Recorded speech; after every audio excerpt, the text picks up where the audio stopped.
92% of all my friends are readers, I sometimes forget that there are people in the world who do not enjoy reading. And today, if you are one of those 8 of 100, I am going to help you by teaching you how to read a book. This is the book we will be using today as I teach you how to read a book. Whenever you get a new book, the first thing you should do is open the cover gently. Then open the back cover gently. And then you will fold it back, not all the way back, but just until it's open.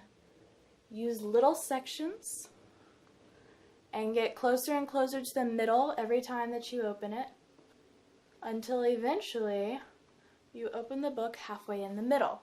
So that's starting here and working your way in, grabbing little sections and just pulling it open, just like this.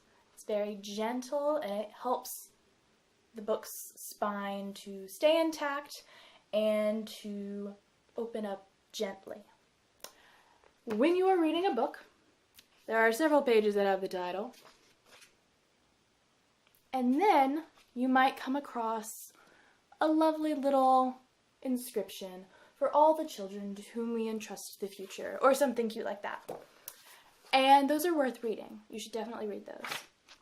When you get to an introduction, these are not required to read a book. If you say, I've read that book, it does not mean you have read the introduction. So, I tend to read the introductions in nonfiction books, and I do encourage you reading them in nonfiction books. But in a book of fiction stories, I don't think it is necessary for you to read the introduction. Usually it's only a few pages and it's by the author or one of the author's close friends or grandchildren or someone who's just giving a little dissertation on the work. When you get to a prelude, this particular book does not have a prelude, but if there is a prelude, you will definitely want to read that because that is the beginning of the story. Not everyone knows that, but the prelude is the beginning of the story, and those are pretty important works of fiction because you're not going to get something later on in the book if you don't read that. It's basically the most important thing to set you up, but they just didn't want to start chapter 1 with that story for whatever reason.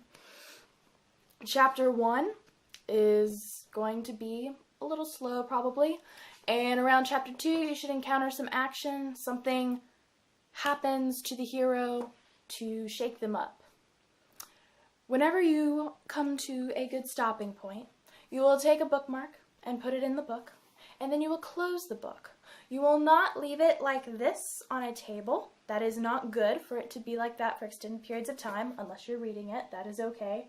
It can be like this for extended periods of time if you're reading, yes?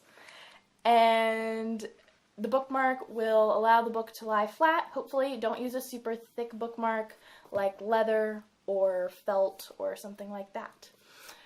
When you are nearing the end of an amazing story, you're probably going to want to have a box of Kleenex, because if it's that good, you will be crying.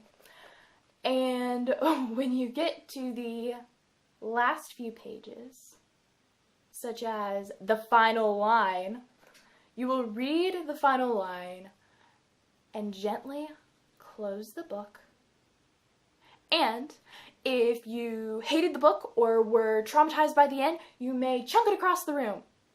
And if you loved the book and thought it was the most beautiful thing in the world, you put it down gently in front of you. And you say, and don't speak for about 30 minutes, and all of your friends are like, what's wrong with her? And then your parents think you've gone into shock, and your little brother is like, what's wrong with you? And you're like, that was an amazing book.